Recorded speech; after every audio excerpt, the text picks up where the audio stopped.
2nd August, get ready for 5-in-1 Fest 5.0 Reloaded!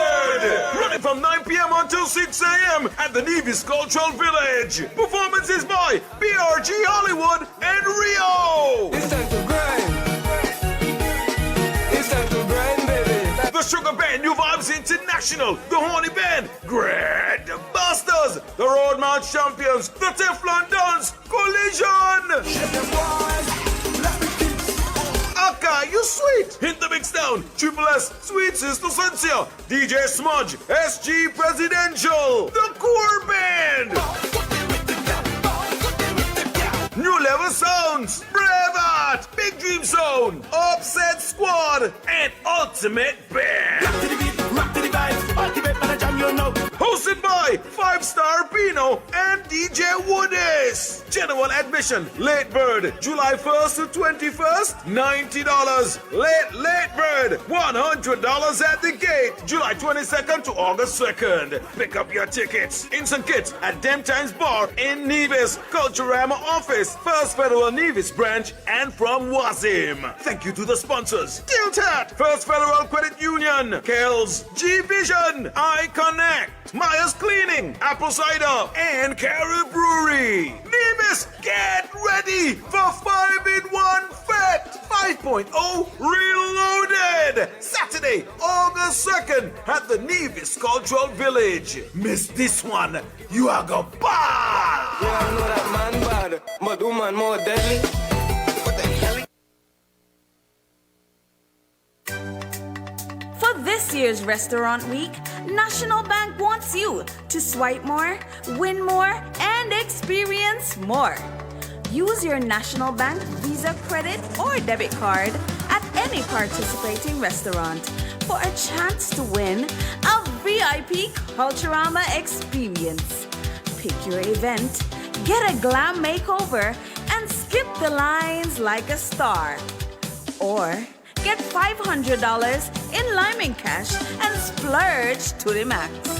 Swipe and win with National, the official bank of the St. Kitts Nevis Restaurant Week.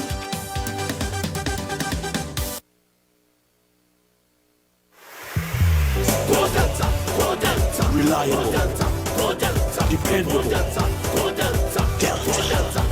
If you live here in St. Kitts and your tank on E, there's only one place that you should be. Maybe driving in Nevis and you need some fuel. Go straight to Delta. Don't be a fool. Get your cooking gas fast. All petroleum needs ULSD.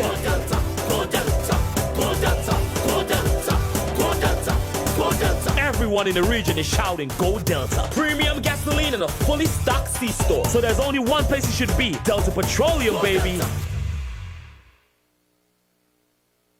Y'all ready for this? St. Kitts and Nevis, are you ready? The game is about to change. Sports betting and iGaming like you've never seen it before. Coming soon. Powered by BetCage Sports. The action, the odds, the thrill. Bet the way you want. Anytime, anywhere. Get ready, St. Kitts and Nevis, because BetCage Sports is bringing the heat. The heat is on. Proud sponsor of Cricket West Indies. Play responsibly. Must be 21 and older to play. The heat is on. RIA Easy Money Transfer Limited, located on West Independence Square Street, Bastyr, St. Kitts, and the Solomon Arcade, Nevis, offers you safe and reliable transfers at great low rates and fees to 507,000 locations worldwide, with a pickup time of just 15 minutes after your transfer.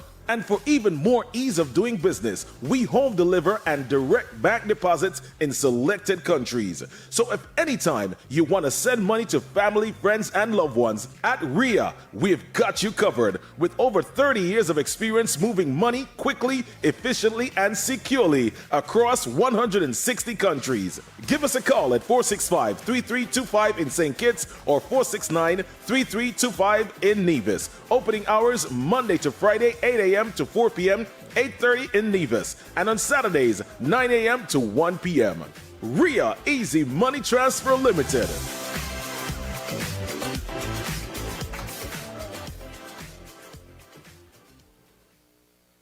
Hey, Webmaster here. I stay connected to Freedom with the Freedom SKN app. Simply search for the Freedom app in the Android's Play Store or the Apple's App Store and download it. Enjoy world-class radio at its best, anytime, anywhere. Become a Freedom apper today.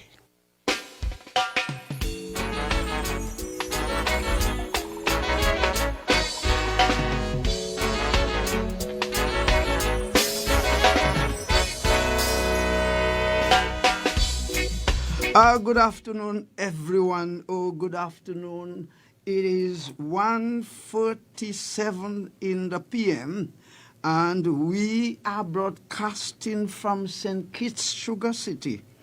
You are listening to Freedom FM 106.5, and we boast that we are world-class radio at its best. Now, today is a very hot day, and I walked through town. I am telling you, I'm sweaty.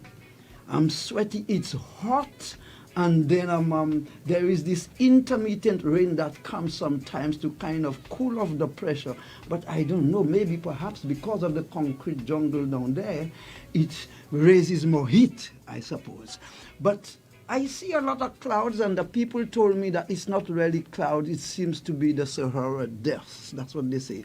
Sahara dust. You can imagine how magnificent that is. How do you understand nature? Sahara is so far, and yet every year we feel the devastating effect of this. And people who have respiratory problems complain that they do have problems.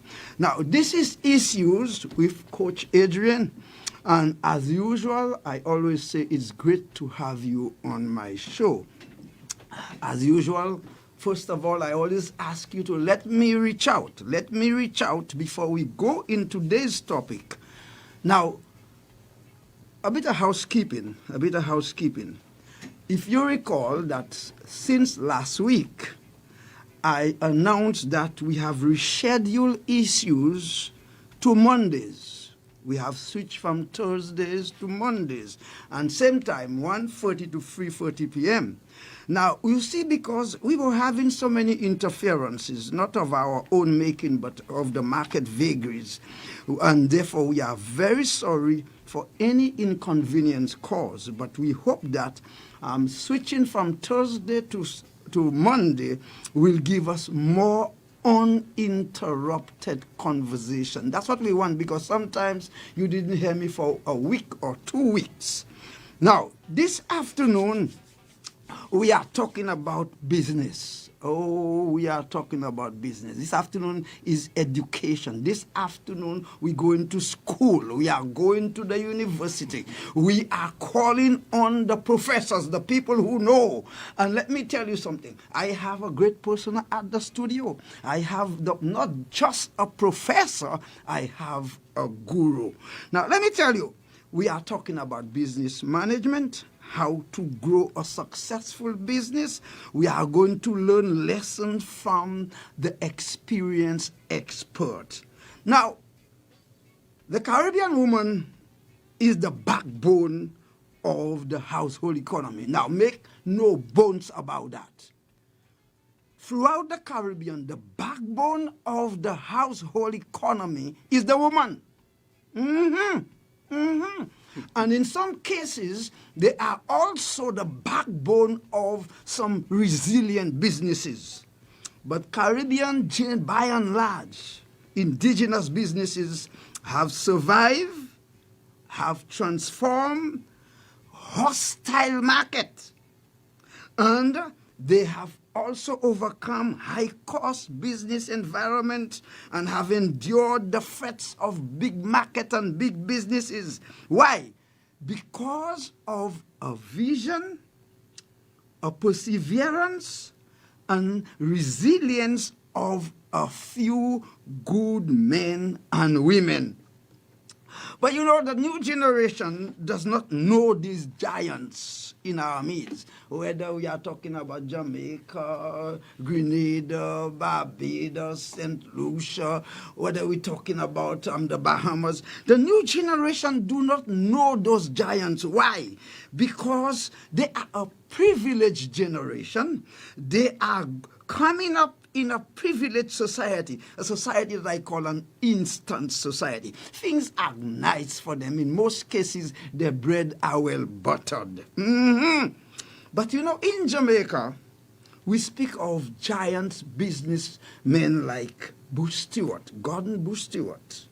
In Barbados, there is Ralph Beasy Williams. In St. Lucia, Joseph Quintin Charles.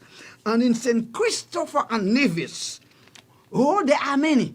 But I have one with me in the studio, Sir Michael Morton. Mikey, welcome. Thank you, Mikey, Peter. say welcome to the people. I think you've given the introduction to the wrong individual. Huh? Come on, Mikey. Now, we are very, very privileged to have Mikey with us. Mikey, in my books, is a visionary.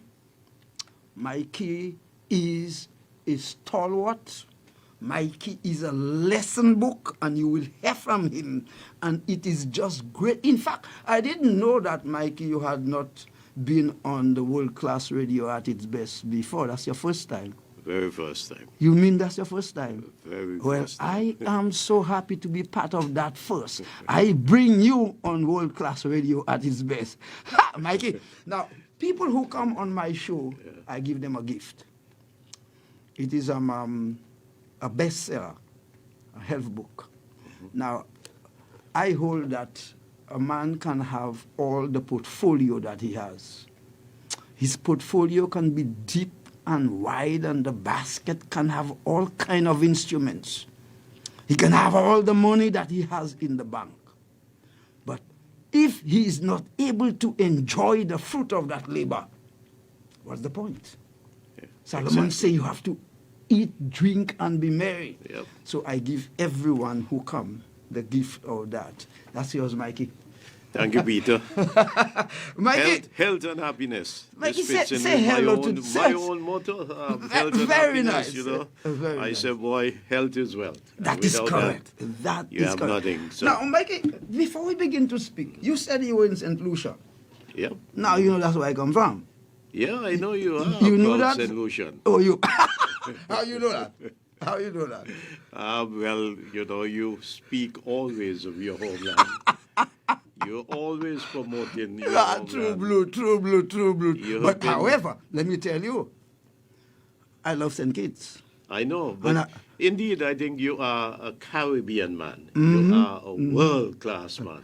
But if I tell you, you might be surprised. Yes, my people in Central love me, but I feel I get greater love in St. Kitts than St. Well, Lucia. you have So been, what do you have- think you of have that? You have been part of us for so long, and you have contributed in so many ways.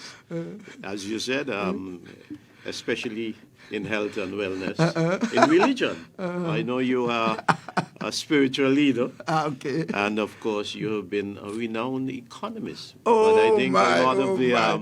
Now you're getting me a frightened lot now. of the young people would also followed your career as a cricket enthusiast and That's a commentator. That's correct. Yeah. That's correct. I Mikey, think but more than ever we need you now, especially helping to bring West Indies cricket back to its glorious oh days. Lord, I didn't sleep when they were knocked down for 27. Now, Mikey, when the West Indies was bowled out for 46 in 1999, we had just come from South Africa with Brian Lara. We had been whitewashed in South Africa, and we came. And when I entered the Queen's Park Oval, I was late because I'm part of the media. I'm accredited to the West Indies board. And when I entered there, it was a hush, like the retinue of journalists They were mute. So I'm saying, what exactly is happening there? What happened? When I look around, I see 46 underboard all out. You remember, after that, Brian was suspended.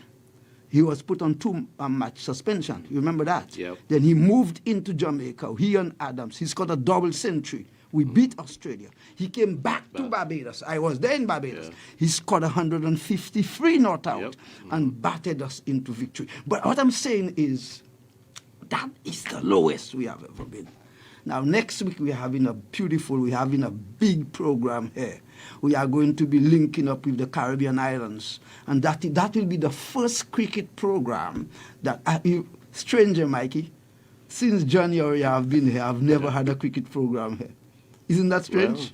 Well, I don't know how that one passed you. People always tease me on the street. Yeah. That will be our first. Yeah, that's your passion. But let me ask you, Mikey. How did you find St. Lucia? I found it really exciting. Mm-hmm. Come on, we talk went to me. there Talk to me about specifically that. for a wedding. Mm-hmm. So you all choose to marry in St. Lucia? Well, there are St. Lucians who live here in St. Kitts, Nevis. That's right. Who work here. They're both St. Lucians who are professionals working with regional institutions. A lot of us are here. Yeah. And they, of course, decided to return home to tie the knot. Beautiful. So we had a pretty large contingent from St. Kitts Nevis to witness that beautiful ceremony. What hotel were you all at? It was Sandals Grand. Sandals Grand. Oh, I so know it that. was a grand fellas are big wedding. people. You're a big corporate people. You couldn't go to a small thing. That is great. So tell us about it. How was it? I think it was great. I caught up with lots of people that I've known over the years. Some of your former central bank colleagues were present. Very nice. And of course, several business leaders. Yes. You referred to one of Charles. the Charles. The JQ Charles. The JQ Charles. Right, JQ Charles. Gordon Charles. He's an associate of mine. He was there. I was there. So you see, Mikey, when I say you're Caribbean, man, you're too humble. You are a Caribbean. I met some of my colleagues, so we were able to compare notes and talk about business generally. But St. Lucia. So you went to socialize, but you were doing business. Well, you always got to do business. Did your wife allow you to do that? Well, she knows that's in my DNA. No, that's true. You can't separate that. You can't separate that. It's Mikey, but I was afraid when you tell me you went to St. Lucia because you know our crime rate is up and whatever. You know that. I was wondering if they tried to kill you. Did they try to kill you? No. As a matter of fact, like here, I think we have to be careful when we talk about the crime wave. Very nice. If you're going into I'm glad that you are saying the that. troubled areas, if you're going where you right. can put yourself at risk. Yeah, but you may again, be some of those perturbed. troubled areas are because of political neglect. But however, go on, yes. But we moved around freely. We were everywhere. In fact, we were at in Grosley until the wee hours of the morning. Friday night. Great time, Friday night. Lots of people. It was the week before Carnival. Carnival is this weekend. And lots of visitors. But did you lots of take time, returning Mikey, to nationals. extend your longevity, your life? Did you go to the mud bath in Sulphur Spring? Unfortunately I don't. not. Every time I go there twice, so I could live longer. Did you go? I don't have to go that far. We go across the Nevis one. Yeah, you mean to bath? Bath, yeah. We got our stream here. Now. But be careful, be careful. Ours give more life. You think so? I like that. I'll challenge. I'll tell you. I won't tell you where to go to find out. But, I will just refer you to the home front. But I tell you, Mike, I agree with you, Mike, because when you were at SIDF, we pumped a lot of money into the bath facility. Yeah. The bath facility that you see there, it is largely our funding that modernized it. Because before, when we came, it was largely a gully, so to speak. You know what I'm saying? So you are right. Now, Mikey, I'm glad that you able Peter, to... before you go on there, Yes. you mentioned you pumped a lot of money into the bath stream. Yes. But another national treasure Yes. is the Brimstone Hill Fortress Brimstone Hill. National Yes, Park. yes. I was I jealous serve of as a few president. Saturdays. I spent the whole day there. Right. I serve as president of the Brimstone Hill Fortress National Park Society Okay. with This is a magnificent. team of councillors who serve voluntarily. We elected and we serve voluntarily and manage the facilities. Excellent. It is excellent. managed from the resources raised, but indeed, there's a lot of Of course. work required in Yes, terms of yes, restoration. Yeah. So I said this in terms of your access to funding. Mikey, if you so can Mikey, use your good offices, Peter, so Mikey, to direct some of those funds towards so you Brimstone see, Hill when Fortress National you see, Park when you're dealing with a Society. businessman, he never ceases to be a businessman. So I bring you here to discuss business. So you are using your But psychology. I got when I meet important people like you with the resources, I got to tap into it. I don't have the resources. I help tap the resources.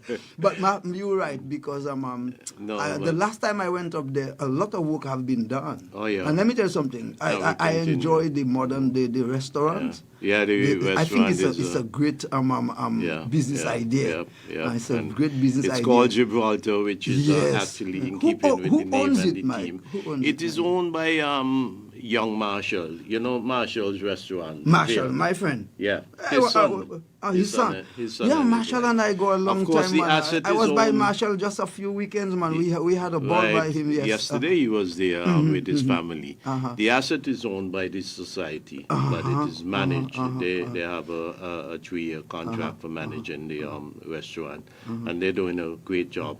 But Mikey, although reviews have been fantastic. we're not diverting, because basically I come here for us to talk business, but to celebrate Sir Michael Morton. Come That's on, all right. You can't prevent that. That's what I plan to do. So I like that. But have you ever gone public and really a nice coordinated program to get people into investing into Brimstone Hill, both in terms of human skill and whatever. Galvanized support and whatever. I don't know. Maybe because I don't listen to radio enough. I don't. It's a work in progress. Following the passing of Sir Probin, I took over as president. I served previously as his vice president. And we have been getting our administrative side of business organized. It's voluntary, as I said. Yeah. And the work is executed by a very small team. The management team is small, and but they have lots of responsibilities. But do you have major fundraising programs and whatever? Yes, we do from time to time. I don't hear about that. Like, where you raise fund, like the try to get, say, Membership, major dealers yes. and whatever, or membership and stuff. Yeah. I don't hear those things In like that. fact, I don't we know. are I'm now not a member because nobody have asked me to be a member. Well, this is something that we have embarked upon now and really promoting in a big way. We have developed a plan which has not yet been rolled out fully, Okay. but you'll be hearing and feeling and seeing. So what is that? Of You see, a course, the businessman marketing is a true going on businessman. A because businessman come here we and he want- hijacks my radio program show for him to celebrate Brimstone Hill. That's okay. we want every national to, as it were, become a member of the park. I agree. The society. I agree. That way, you are, as it were, You are registering yourself I would as be an a member. owner. Nobody of have that asked me, most but I don't important mind. asset. I love things like that. And by so doing, you are also entitled to use the facility at no cost. And there are other attractions, benefits, including discounts at the facilities there, the gift shop, the restaurant. Members would be getting Launch out, incentive. unleash So- that awareness and that membership That, program. right, So absolutely. because at the moment, I always thought it was part of a own a manager and whatever, an elite group and so on. So that you must get this idea out of the people's No, head. we in fact on the 24th or the Sunday the 24th, I think it is, we have our usual emancipation concert. I use this opportunity to Well, it will be announced by management and Well, on the marketed by on the management. 18th on the 18th of August, I'm going to have a program. My show would be on emancipation. And I have certain program, people coming to speak on emancipation. If you think it tailors in, I can bring you in. Well, You can I be- may or- not or- be, or somebody quite frankly, of your brother. I can Or identify somebody. someone to We'll be speak about that. Yeah, Now, sure, after sure. you have taken my program, can we go on now? Okay, so we are on issues, and you are listening to Freedom FM 106.5. We are speaking with one of our Caribbean business gurus, Sir Michael Morton. Now, Peter, let us begin now. So let's go I am back. simply Michael. I know, Morton. Mikey. I know. That's what Dennis you, Michael Morton. you are always humble. Mikey, let's go to the beginning. Now, I know you, but many people don't know you, the younger generation. And tell them, as they listen to you, who is Dennis Michael Morton? Take your time and Dennis tell them. Michael Morton is a son of the soil. Mm-hmm. A native of St. Kitts, Nevis. Mm-hmm. A product of Now, an are you vision. St. Kitts or Nevis? A product of a vision. Mm-hmm. My mother was born in Cox Village, Nevis. Beautiful. Moved to St. Kitts, Mm-hmm. and as a single mother, Mm-hmm. brought me into this world in 1949. So I 12th said the August. woman was the backbone That's of right, that home yeah. economy. Go on. And believe me, she was indeed the backbone, because my whole life was, as it were, influenced by the parental guidance of my mother, and I would say the home in which we had extended parents, because it was not just my mother in that home.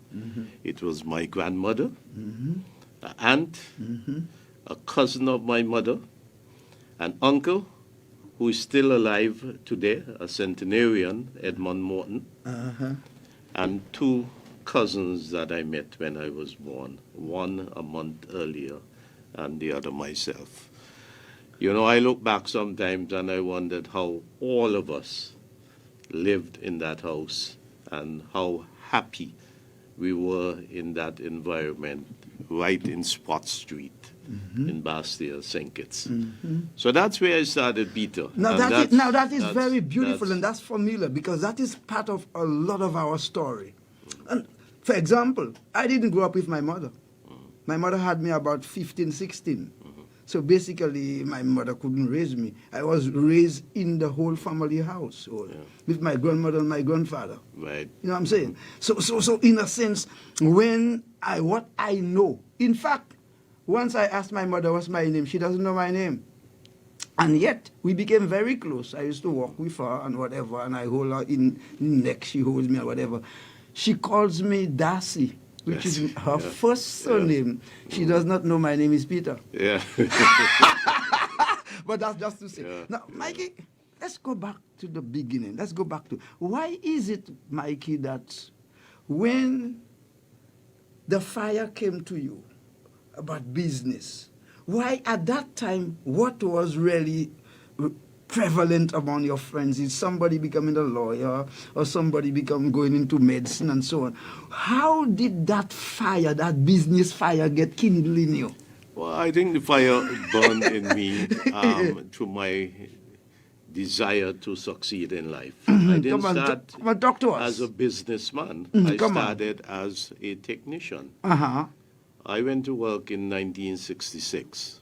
First job was an electrical technician, a trainee, because I'd always been interested in the technical subjects. And having left school, I got employment at J.W. Thurston's as a electrical technician trainee, being trained in the electrical field and also in appliances. I was eventually recruited for further training in the business machines side of the technical business. Yes. So I was sent off to Barbados and then Guyana for training on what would have been what today you would call computers. So the people, But so these somebody were- saw something in you. I guess so. Somebody saw your drive. They saw that quality in you. Yeah. Can you remember how that happened? I mean, is it your Well, boss? Is I it would a say boss? my application to my eagerness to learn Mm-hmm, and my attempts. I'm sure that listener I wanted to be successful, Okay. and so early o'clock I demonstrated that. Look, So you went to I'm here Barbados to do this thing. Yeah. Was it a community college or whatever? What was it? It was what was then known as Bowers Business Machine School. I think I heard And about that. It was I don't know much. operated as a training center for the Caribbean islands. Oh. Bowers at the time was more or less their household name in the business machines field. They were dominating the field of business equipment, along with their competitor at the time was another company called NCR, National Cash Register Company. That's but right. they were I on the remember cash that. register side, Yes. more on the checkout retail side. But Bowers was more about business machines, add-in machines, accounting machines, Yes. etc. And so my training in the business machines side of it led me to my interest in business because as a technician, although I was working in St. Kitts Nevis, I was assigned to St. Kitts Nevis. Our main customers were the banks, the offices around. We had very few machines on the island. The territory was considered small. And So of what was course, the name of that company? I was working with Thurston's then. Right, Yeah, Thurston's were the agents. Right. But I was then seconded to Bowers back in 1968, late 68. And 69, I got further training. And You mean then Bowers they were in started England? Bowers Business, no, in the Caribbean. In the Caribbean. In Barbados. Headquarters yeah. in Barbados. Yeah. So you spent some time in Barbados. I was going there frequently. I spent 6 months in Barbados and then another 5 months in Guyana. And then returned home and then we During that started. time, and every time how new did you models travel? came How out, did you travel to and from during that time? those days, Liat. Liat was already there. Yeah, well, or the equivalent. Well, it wasn't called Liat then, but what would have been the Caribbean airline then. Yes, And yes. what we used to call the milk one. The Because what? the milk one. You had to take you stopped in every island. If you were going to Barbados, Yes, you left St. Kitts, Antigua, Guadeloupe, yes, Dominica, That is- St. Lucia, Barbados. That is like what when Liat used to have the Islander. Yeah. The Islander, you take the Islander if you want to hop a number of islands. So for example, on a Sunday, I would take the if you take the Islander, you can go through a number of stops and so on. So you had to be prepared to, as it were, allocate time for travel. okay, Because you may leave here at 9 in the morning, you're not reaching your destination Yeah, after hopping uh-huh. possibly until 5 o'clock in the evening. But after my training and coming back here, recognizing the limited number of machines I had to work on, and recognizing also that you only work on these machines if they break down. That's correct. Now imagine if your machines are breaking down too often to give me work. They will say the machines are no good. So they won't buy. Yeah. They therefore started sending me to the other islands Yes. to get experience. Right. But I realized I didn't really like the idea of traveling that much. And during that time as well, I had taken on some serious responsibilities because by 1969, I took onto myself a bride. Very nice. Very And started a family. And hence, was I it- don't want to was be she away from my traveling? family Oh, yes, all okay. the time. And I told myself, boy, I may have to look for another career, or I may have to find a way to give myself more work. But- So I said to the company, look, how about if I try to increase the number of machines within the territory? I am prepared to sell as well as to work as a technician. Okay. But I need to be rewarded for sales. I can't work as a technician and then be a salesman without some form of compensation. Okay. And they jumped at the idea. It's wonderful. So you're switching into business now. You're I switching started into business selling. management. That's Yeah, right. and started selling machines, and that way, my machine population started growing. At that time, few of the supermarkets and shops in St. Kitts Right. had cash registers. Very few offices had photocopiers.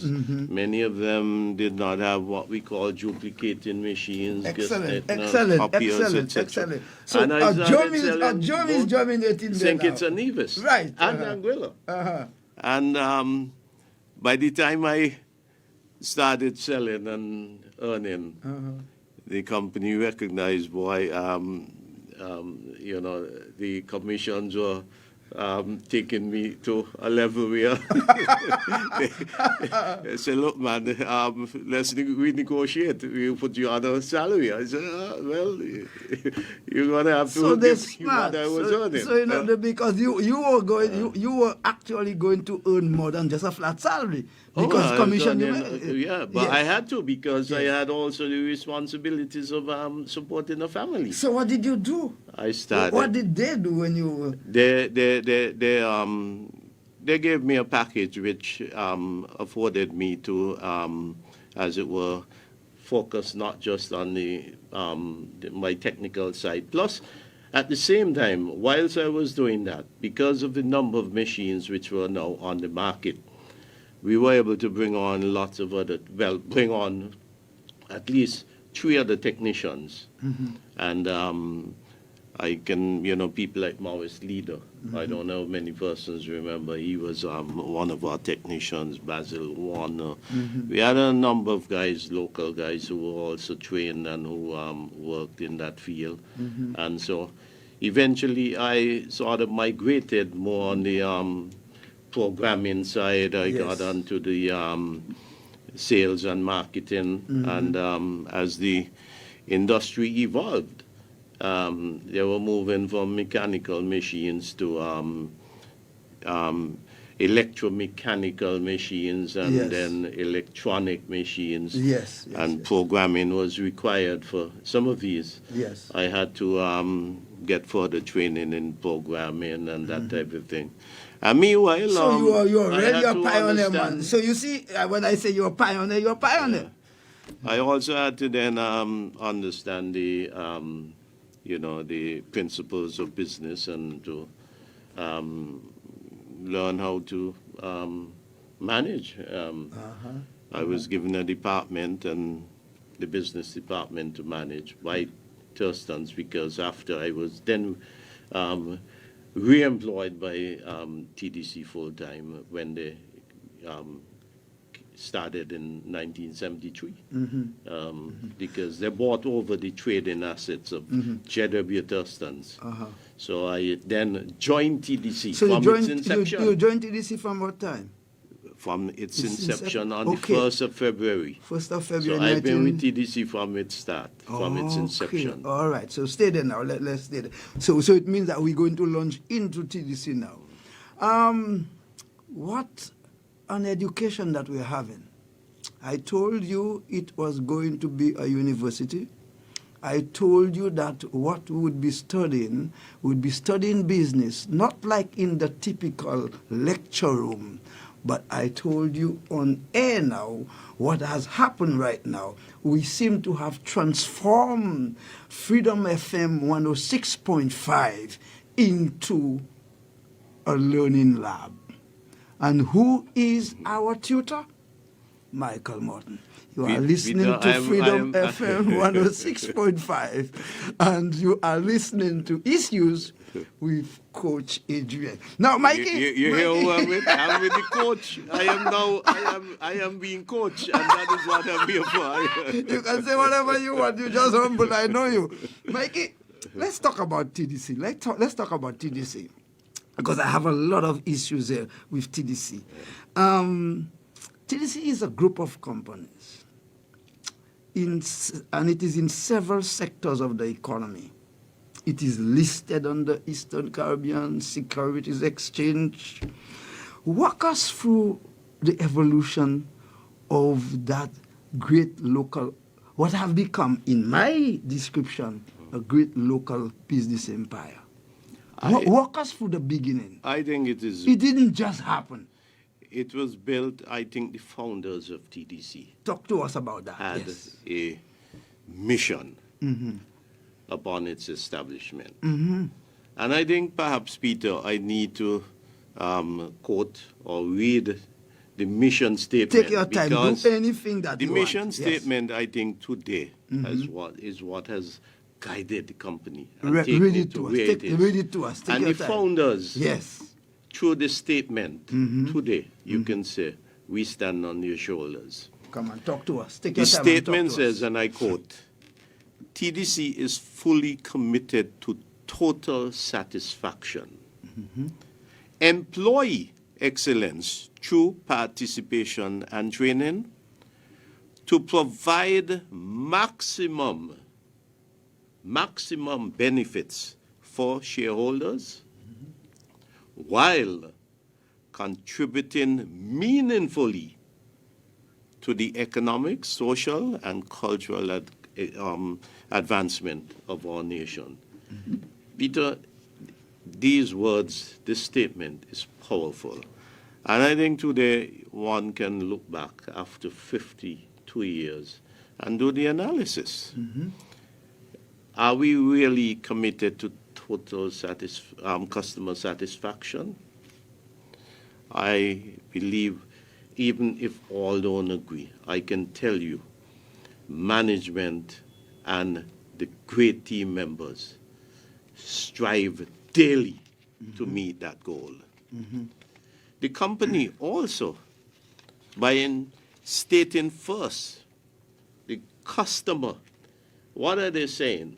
Without the customer, we don't have a job. There are no employees without the customers. Hence, the first thing you must do is to excel in service to the customers. And then they say we don't expect you to excel in customer service without what? Training. And that is why the next thing that was stated, employee excellence through participation and training. Hence, the company invests in training of its staff. Then, of course, our commitment to who? The owners.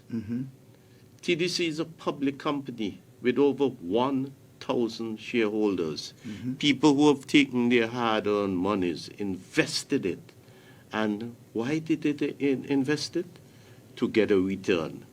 And they want the maximum return on their investment. Hence, we are committed to providing that return for the shareholders. But whilst we are doing that, we are committed also to contributing meaningfully to the economic, social, cultural advancement of our nation. And that is why TDC over the years has been a leader, I would say the model in terms of being a good corporate citizen. You look at our scholarship programs, you look at our participation in cultural activities, sporting activities, religious activities, spiritual activities, you name it, all spheres of our life, economic life, we participate meaningfully because we recognize that For us to succeed, others must succeed. And we've got to bring everyone along. Okay. Now, you preempted me very well because I have listed 3 issues that I want to raise with you. And the first one is really about the customers that you were speaking about. I say, let's talk about selling. You know, modern businesses, they seek to guarantee their repeat customers. So they offer what they call loyalty program. Yeah, loyalty. But TDC, I argue it, and tell me if I'm wrong. I deliberate, and I wrote that down. I said TDC built its loyalty and patronage by giving back to the community.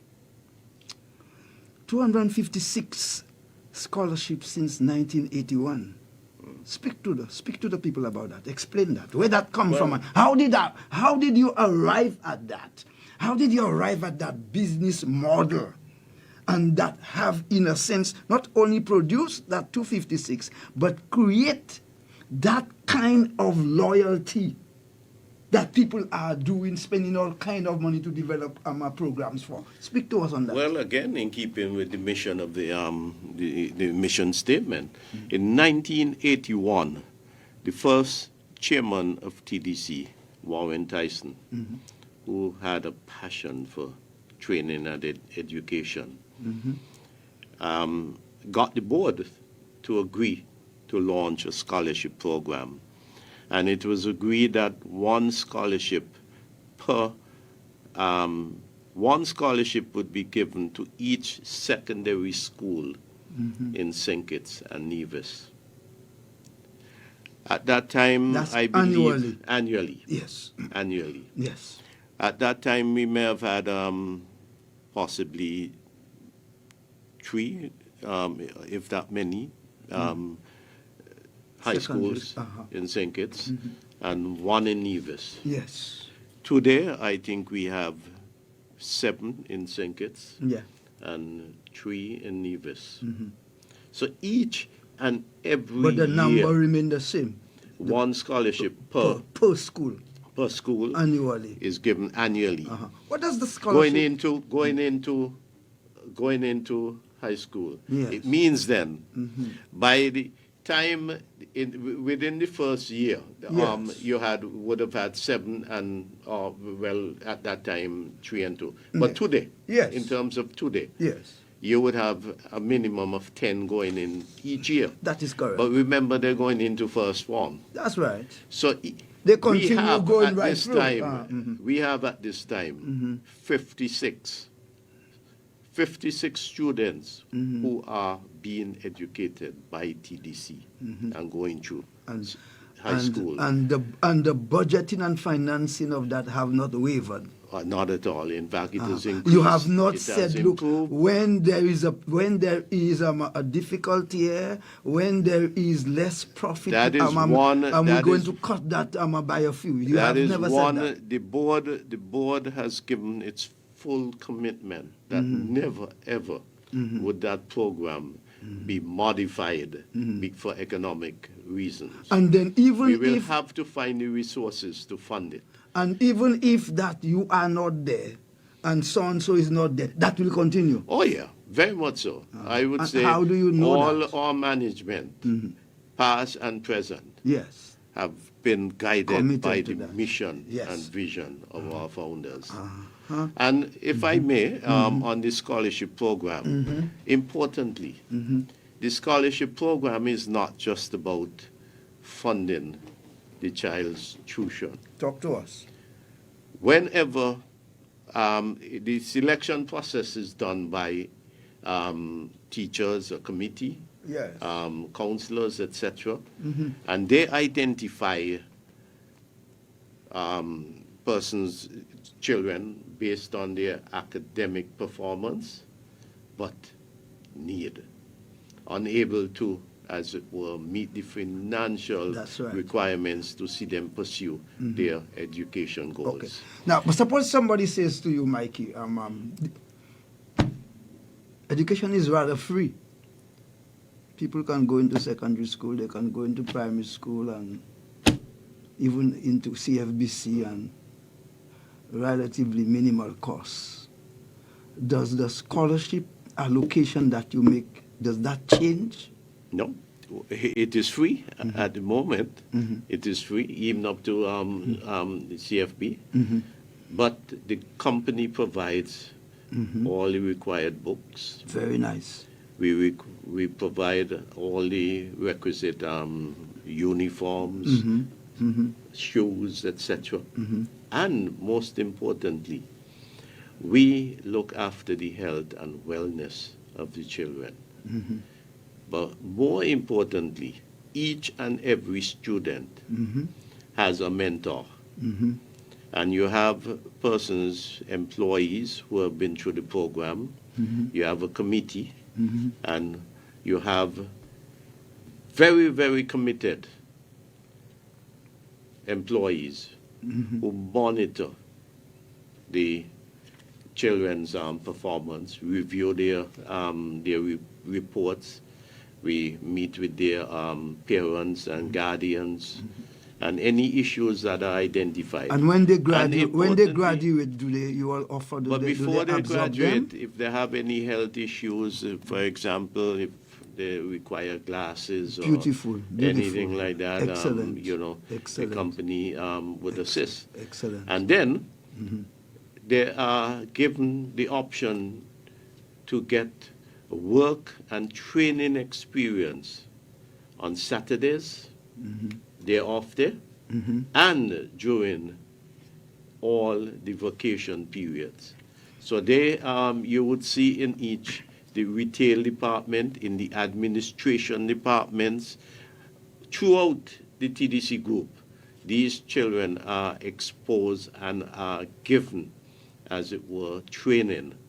And in addition to that, they are given field trips, visits. I'm sure maybe some of them have been here to Freedom to see how a station operates, etc. Yes, that's important. They're taken into the industrial site, they're taken into the financial site, they're taken to the bank, the central bank. Yes. And they are given the basic training, preparing them for the world of work.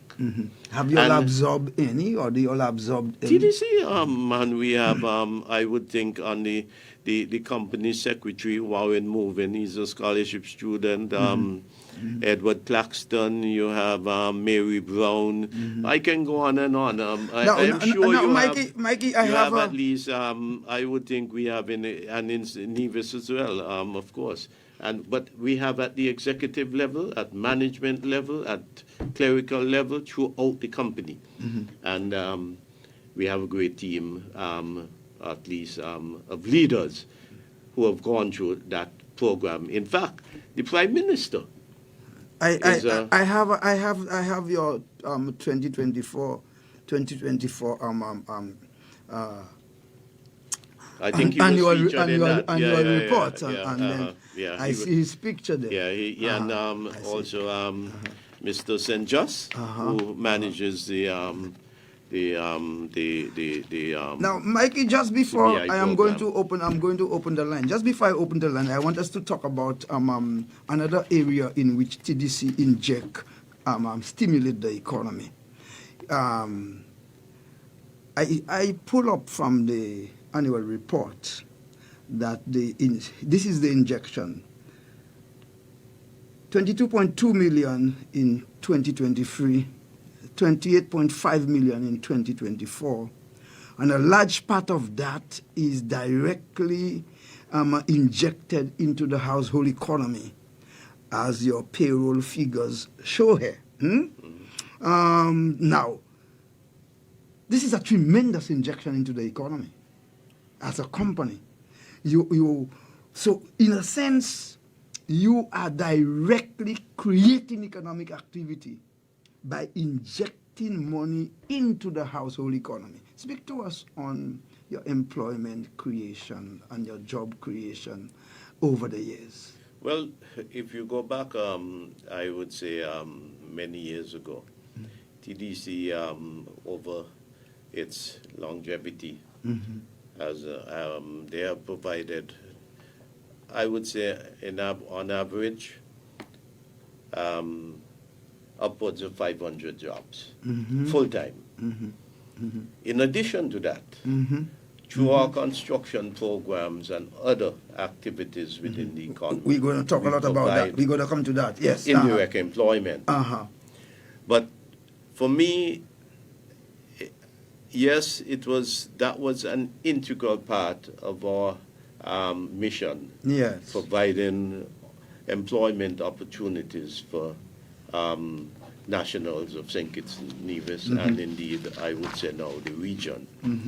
But more importantly, Peter, I think if for anything, for me personally, I became a director of the company in 1983. And it was a hard sell back then to convince my board and management at that time, listen, we have got to do more in terms of upliftment of our people. We've got to move people from the poverty level to the middle income level. And through our people, I think, misunderstand our program, but we started our hire purchase program.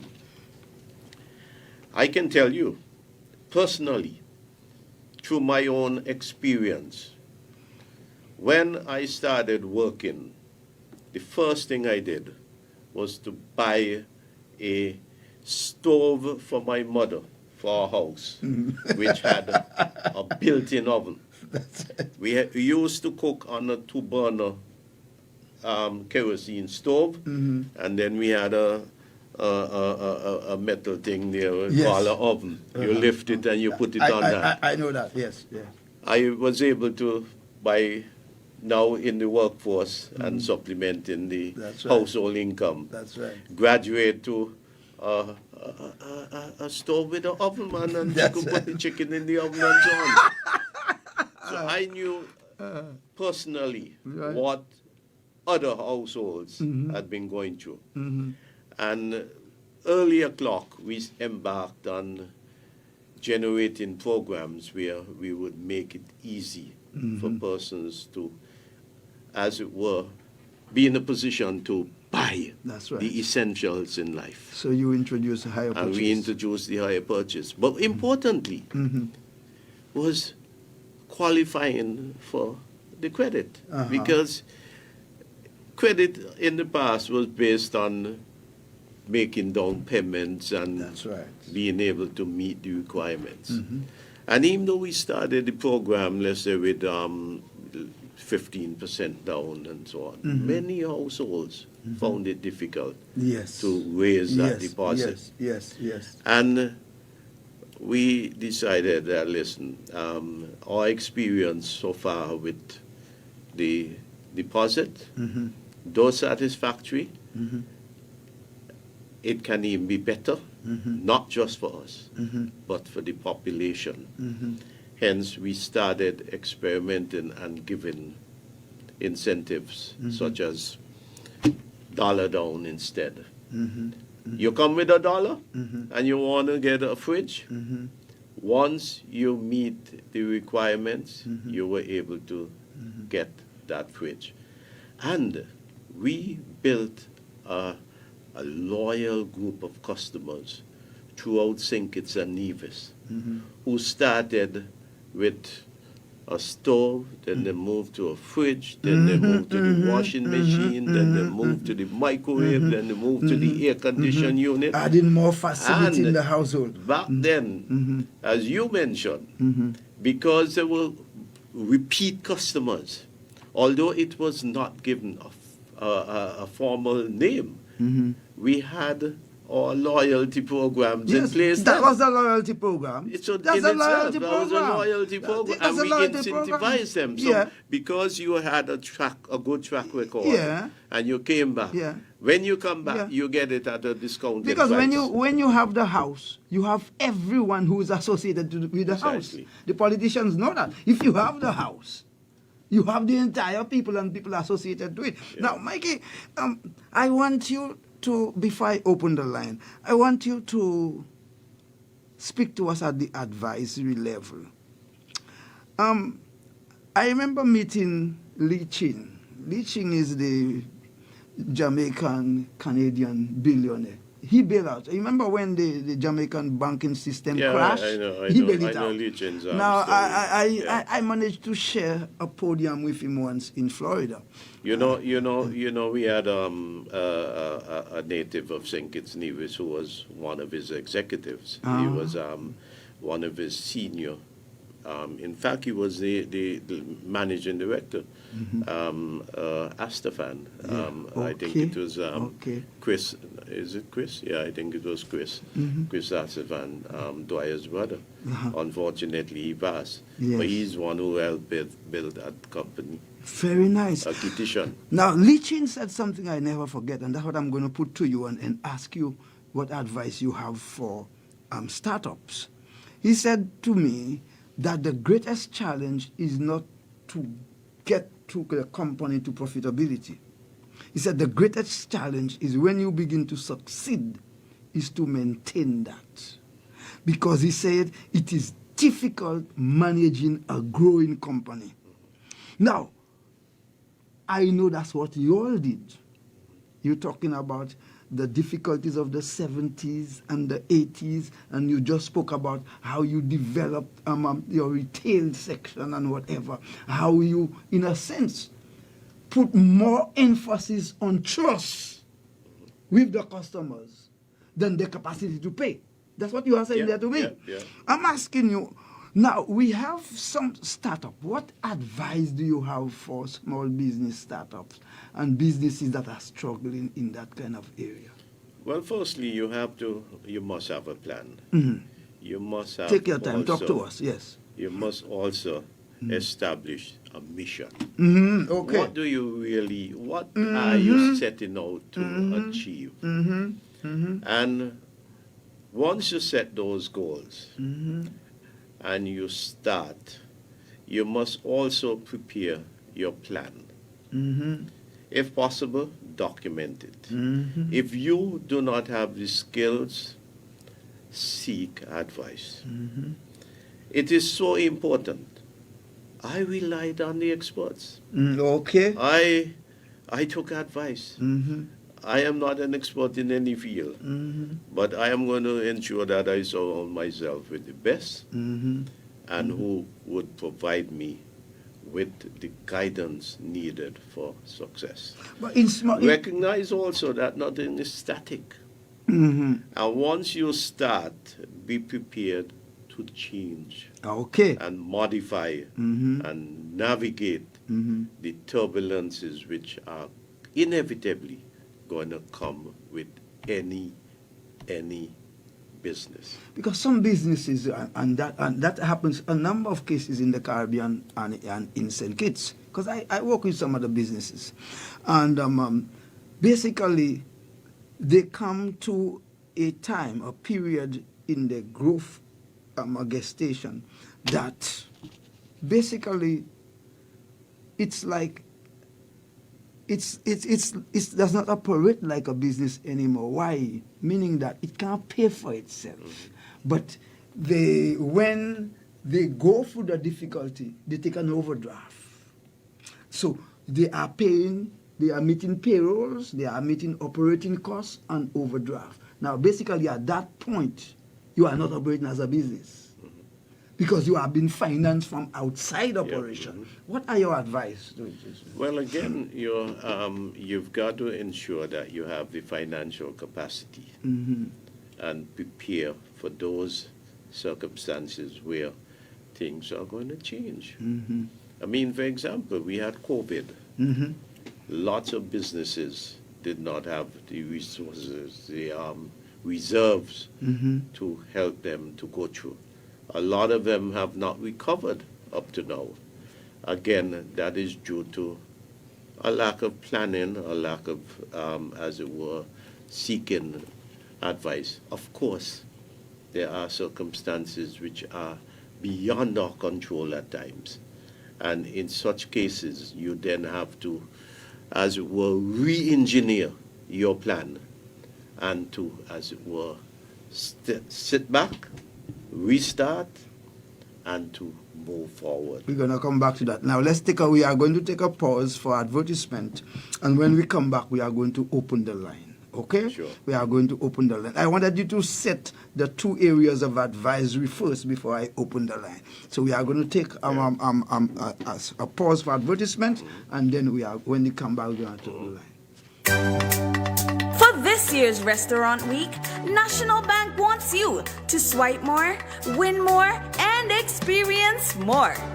Use your National Bank Visa credit or debit card at any participating restaurant for a chance to win a VIP Culturama experience. Pick your event, get a glam makeover, and skip the lines like a star. Or get $500 in Liming Cash and splurge to the max. Swipe and win with National, the official bank of the St. Kitts Nevis Restaurant Week.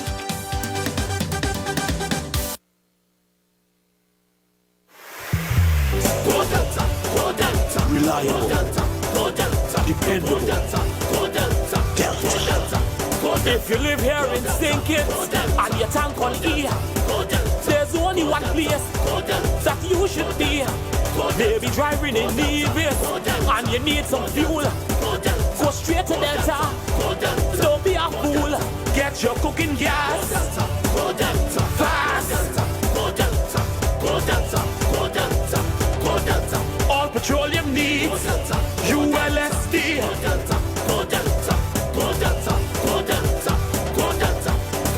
Everyone in the region is shouting, go Delta. Premium gasoline in a fully stocked C-store. So there's only one place you should be. Delta Petroleum, baby. Y'all ready for this? St. Kitts and Nevis, are you ready? The game is about to change. Sports betting and iGaming like you've never seen it before. Coming soon. Powered by BetCage Sports. The action, the odds, the thrill. Bet the way you want. Anytime, anywhere. Get ready, St. Kitts and Nevis, because BetCage Sports is bringing the heat. The heat is on. Proud sponsor of Cricket West Indies. Play responsibly. Must be 21 and older to play. The heat is on.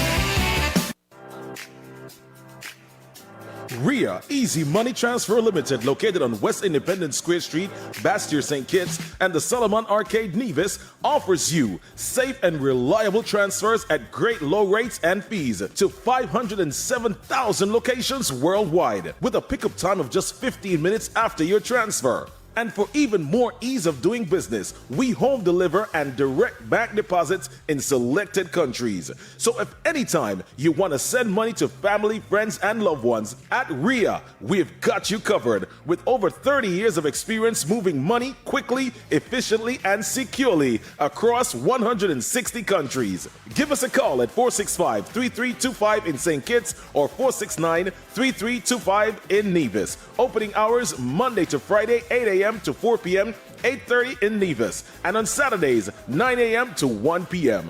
RIA Easy Money Transfer Limited.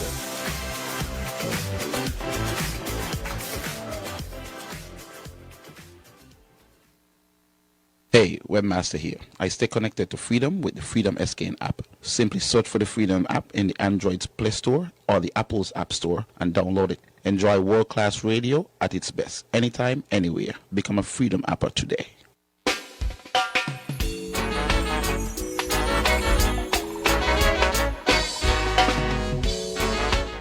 Thank you very much. We are back. We are back with issues with Coach Adrian on Freedom FM 106.5. We are broadcasting from Sugar City, St. Kitts. We are talking about business management. We have with us one of the leading Caribbean experts on business development, business growth, and business management. Now we are opening the line now. We are asking you to call, and the numbers to call, 662-106 1065 465 6474 or 465-0546. The numbers to call 662-1065 or 465-6474 or 465-0546. We want you to call, particularly if you are in business. Okay, somebody is on air. Once you're on air, we take you one time. Yes, you're on air. Good afternoon to you and your guests. Hello? Yes, you're on. I can hear you. Okay. I don't want to put Mr. Morton on the spot, so I want to put this as delicately as possible, and, I guess he'll answer accordingly. TDC is iconic in St. Kitts and Nevis, and they've really built a wonderful company, virtually from scratch. And so I wondered how it was that they did not maintain another icon or keep another icon in the country. I'm talking about the Ocean Terrace Inn in Fisherman's Wharf, which, everybody, it became a symbol of St. Kitts and Nevis. And I just wondered if you can tell us what was the idea behind letting those icons go. I would have thought they've done really good work in real estate in other areas. That is a prime location, I think, and I thought it was a going concern. So I just wondered why they choose the route of getting rid of it instead of, developing it further, put it that way. Okay, bearing in mind its location and its importance to the country, both in terms of employment and getting additional tourists. That's the question. I don't know if you can answer it. I don't know if it's too probing. He will comment on it, and feel free if you want, you can call again. And I do not know why, but economists, I have not been hearing you. Were you sick? Were you unwell? He's gone already. Okay. I want to thank the caller because he's raised an issue which touches me every day, and especially when I drive past Fortlands and I look up and I see that prime site neglected there. That was one of the hardest decisions, I think, that the board of TDC had to take. The Ocean Terrace Inn, which was established by the Pereira family, and which TDC became a part of even during their ownership with a small percentage of the shares.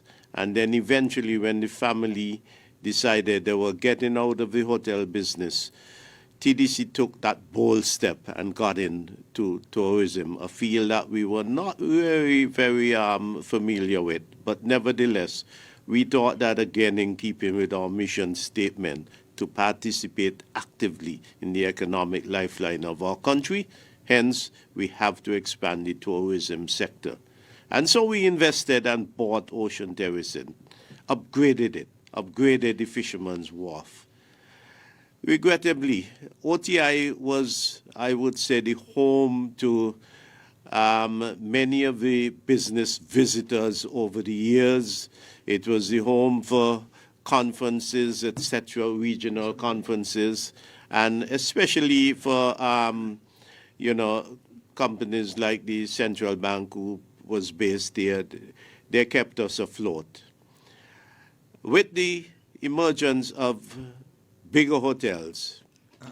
Hold on, Mikey. Mikey, whenever the call comes, we take it and you note it and we go back to you. All right. Okay, so if you're online, we'll take you now. Hello.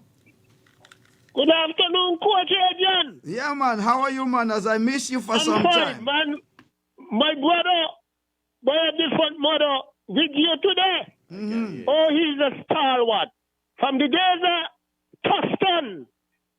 Oh, Michael Walking, Michael built himself in this country. And again, Peter, I wanna say something to Michael. You cannot go on the way just shut talking about TDC and then mention Moonlight, Mr. King. Oh, look, Mike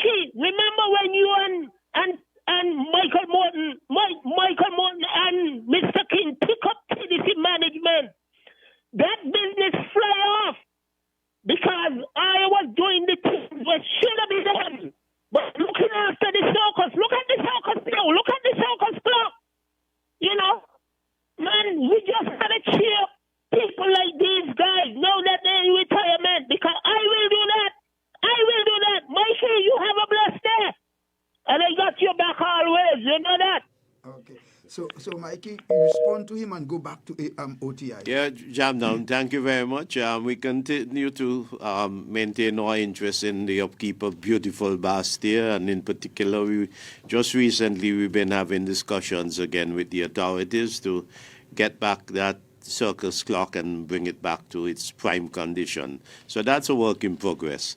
Also, we're going to be looking at the palm trees and beautifying that area.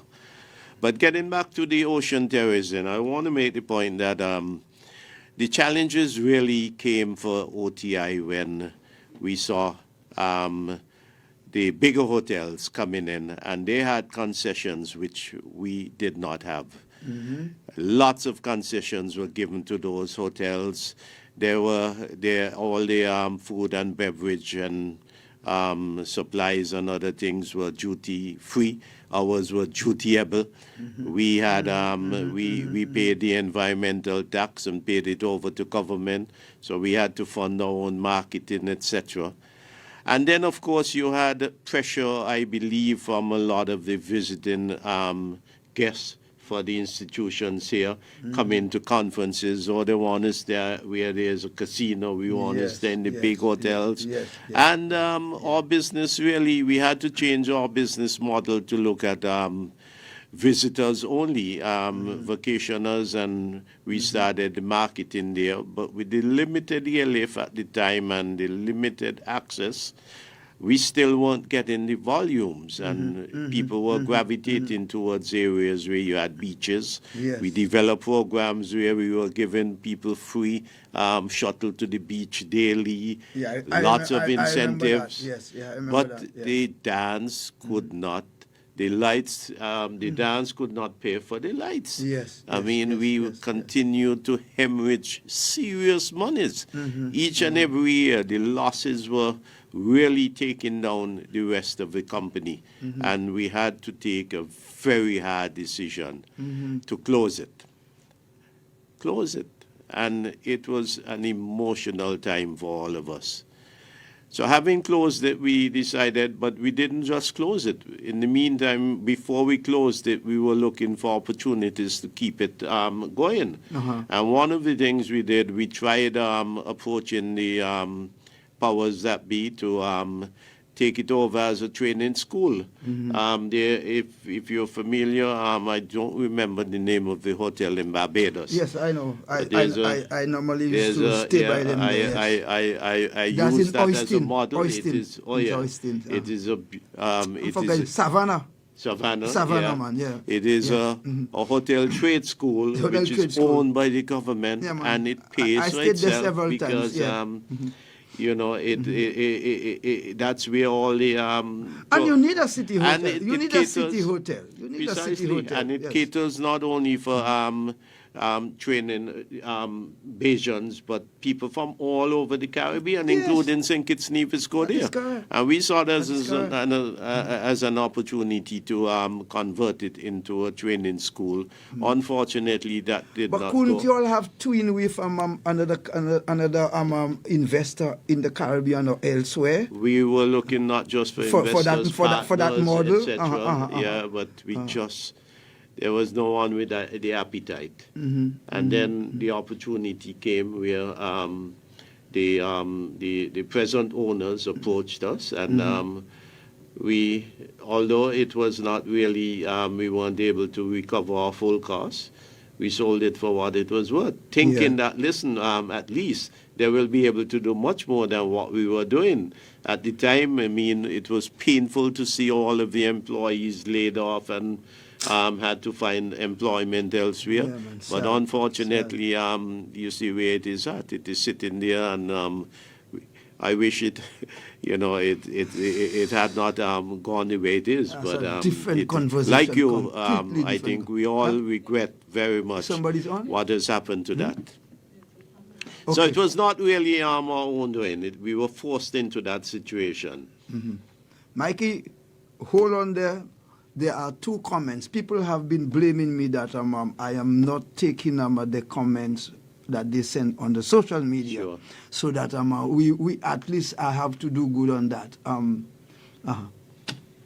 Okay, so someone on the Facebook feed asked the question to the guest, what did he do in terms of salary when the company tried to switch him from the commissions, which was that's getting a, higher and higher for him to go back to salary? Did he he's go going back back to to. salary in terms of the compensation package negotiated by the company at that time? Mhm. And the second question, any questions for the guests in terms of the minimum wage increase and Mhm. its effect Mhm. on the Mhm. economy and the working class and the company as well? Right, very nice. We Mikey, have a caller as well. okay, so we'll note that, and these are good questions. We'll take them. Okay, so Mikey, well, let's take the call first. You on air, please. Yes, good afternoon, Coach. Mikey, Yes. I call you to commend TDC. I'm on a different topic now. I recall 1980. I was living in a little shack, and I needed help. And I spoke to you personally, and you sent me to Mr. King, and I went and I got an addition for my house, a little 2x3 house. And you told me what to pay, and I paid. When I told you I paid off, you told me to come back. I still have the book I used to pay TDC with for the house. Excellent. Coach, this is not joking. I don't know if Mike you remember, Mhm. but this is not joke. This is facts. Mhm. So we got to say kudos Mhm. to TDC, Mhm. right? And I will encourage everybody in St. Kitts, buy from TDC. I don't have any children, but TDC gives scholarship for, as he mentioned, for years. Mhm. Right? My children is big, right? Oh, yes. I am the small one. Since But 1981. Yeah. pardon, yes. But what I'm saying to you, they're giving scholarship, and people should buy from TDC to help those children, because those children who are giving scholarship, they are in need, as Michael mentioned. And Mr. Morton, kudos to you and Mr. King for giving me a start in life, which is more important than a car. Because shelter is more important than a car. Oh, yes. Right? And I recall that. And one of the days, Mr. Morton, I'm going to look for you and tell you who I am. Thank you very much, man. Thank you, caller. Mikey, Thanks, caller. Mikey, comment on that. Thanks, caller. Before But we go, I want to use this opportunity, like the caller, to say, listen, the most important thing in life is to work towards shelter. And I want to say to all of the young people out there, you heard what that gentleman said. Don't just think in terms of the first thing you want to do is to get 4 wheels and be on the road. Think in terms of shelter, a roof over your head, a roof over your family's head. And even if you on your own are unable to do it, there is strength in numbers. And were it not, perhaps, for my own union, I wouldn't be where I am today. Because what the two of us been able to do together, singly, we would not. And this is why I say, to all young people, early in life, set your goals, set your mission, and be sure to have a purpose for living. Just plan also and tell yourself, when I go, I want to leave it better than where I met it. And that should be our mission. Mikey, our time is coming up, but there are one or two things you have to follow. I think there are two other calls. But hold on. I did go on to a fixed salary. I Yes, can confirm that. Yeah, but before we take the other one, once they are online, we have to take them. Yes, you're on air, please. Hello, good afternoon. To you and Mr. Michael Morton. Good afternoon, Mr. Michael Morton. This is Bernice, the next lady. Yes, Bernice. TDC has done a lot to this country. And what you're calling, it hurts me so much when you say that they're giving these new people big concession. I'm not sure how. Because of politics. Somebody may not like to hear it, but it's true. And you all is who build us and help the Doctor, you come out from there, they meet him. You see where he come now? I'm taking in the South government, yeah? I met him there, I respect him, and he respect me. And there's where he get his little up to go, come in at Saturday time and do his little lesson and so on. And that's how we get the uplift to come a bigger person. Today, he should call in and say, we could lose to you. Because you all help a lot of people help. I had a medical problem, you all helped me with it, right? And I sorry I never resign. And I was to resign again, even though I leave, but, I think I could have made it on my own. And then I, try to go on. But I think that will be my big regret today. I should have try and resign to another company. That time they was trying to put me on Frigate Bay Road. And I think I should have done it because, it would have been a real big benefit for me. And you see, I don't know what happened to these people. Give the people them who born here the big preference and not other people. Thank you for calling. Thank you for calling. Thank you so very much. We have another caller. Let's take the other caller. You are on air, please. Yes, just one other quick question. Yes. I'd like Mr. Moon to comment on partnerships. I know, for instance, that TDC, I think, and Hartford basically have interest in, I think it is St. Kitts Masonry or something like that. St. Kitts Masonry, yes. Right, yeah. It's a pity we wouldn't have time to discuss this one. Go on. Yes. Yeah, because I wonder what would have fueled the growth of TDC. What would have made them turn from being a private company to a public company if that actually made a huge difference? And having said that, bearing in mind their success, shouldn't they be part of, let's say, a program like Aspire, where instead of just using government subsidiaries and so on to invest in, they can use firms like TDC, where the returns might quite possibly be higher? Those are questions. All right. Okay, thanks. Now, let's see what we're going to do, Mikey. Yeah. Mikey, we have about just 3 minutes. Yeah. I want you to... so we're going to take that call, but note that we're going to respond to all of them. Okay, you're on air, please. You're on air. Okay, we missed out. So, Mikey, respond to the individual who just called. Then we're going to respond to the minimum wage. And then I'll make you just capsule this thing nicely. Yeah, well. So you see, I told you we didn't have much time. Yeah, Peter. Time has really flown. I want to say to the caller that the Aspire program is one of my, I would say, most admirable programs, which I think is going to be very beneficial to the young people who today are being given the start as investors. I would really hope that government will give consideration sooner than later to include allowing the investment to be also in the private sector, including those public companies that are listed and do account for their performance via their publication of their accounts, etc. So there is the platform through the Eastern Caribbean Securities Exchange to invest in shares and securities that are listed, and I trust that the authorities will, those managing the Aspire program. But I think it's an excellent program, and it is one that I think will be beneficial to these young persons in the long term. Now, with respect to...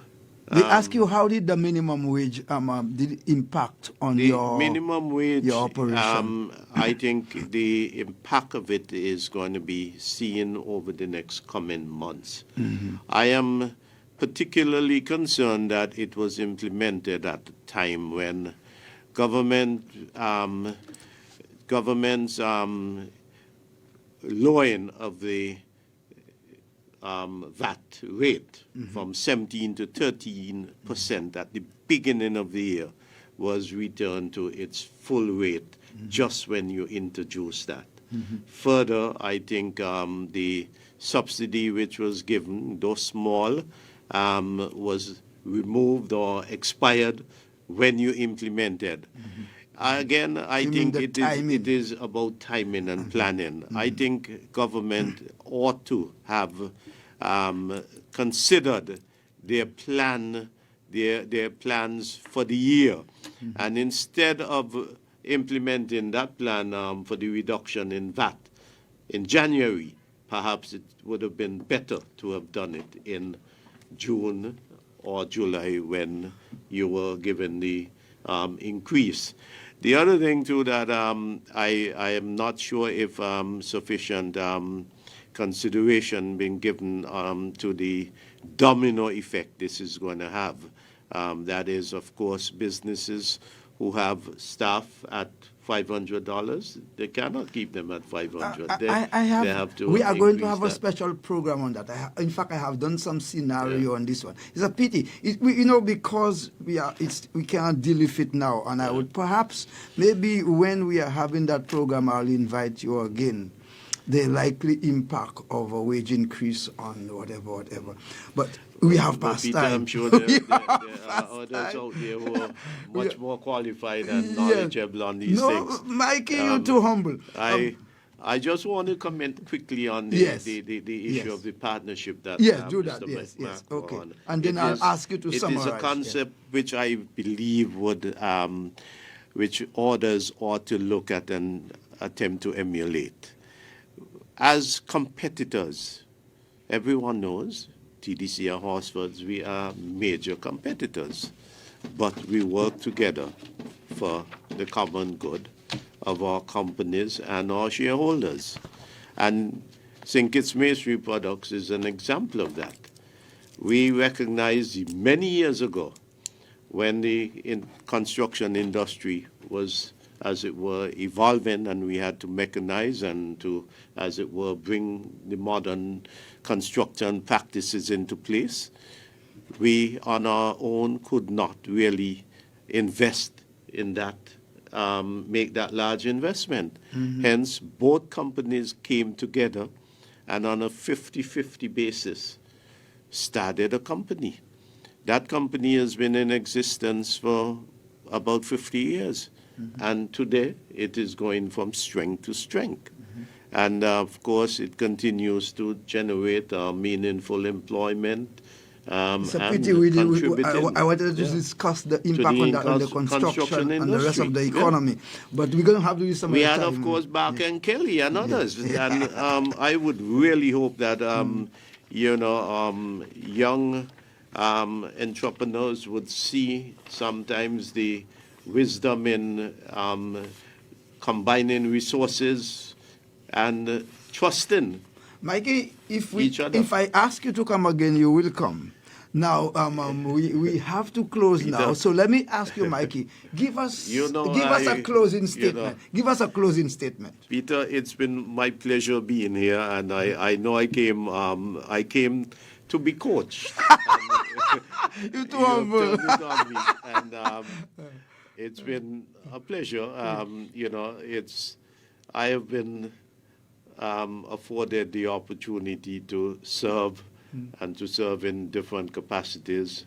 And my mission now is to, as it were, ensure that I can help others to make this world and their own lives a better place, a better life for them. And at the end of the day, I mean, as we said, when our task is over, we want to just know that we have done our best and we have left it better than where we met it.